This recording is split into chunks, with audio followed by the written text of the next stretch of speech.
শেষে দেখাটা মা বাবা সন্তানেও দেখে না, মাবুদ শেষ দেখাটা মা বাবা সন্তানেও দেখে না। এমন মরণ মাওলা তুমি কাউকে দিও না, এমন মরণ মাওলা তুমি কাউকে দিও না।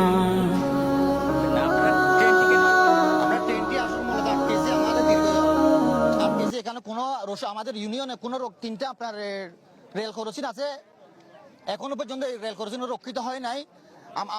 আমাদের দাবি হচ্ছে প্রতিনিয়ত রেল ক্রসিং অরক্ষিত থাকার কারণে দুর্ঘটনা ঘটছে। তবে আমাদের একটাই দাবি হচ্ছে আমরা এই যে এটা আটকাইছি যে আমরা এই যে রেল ক্রসিং গুলো রক্ষিত করার জন্য দাবিতে। ধন্যবাদ। আমরা দেখতে পাচ্ছি সেনাবাহিনীর পক্ষ থেকে যে ট্রেনটি আটকানো হয়েছে সেটি যে ট্রেনটি অবরুদ্ধ করা হয়েছে সেটি চলাচল স্বাভাবিক করার জন্য চেষ্টা করা হচ্ছে এবং তারা ট্রেনের রাস্তা মূলত রেল লাইন থেকে লোকজনকে সরিয়ে দিচ্ছে। এখন মূলত প্রায় 1 কিলোমিটার জুড়ে স্থানীয় লোকজন তারা অবস্থান নিয়েছে।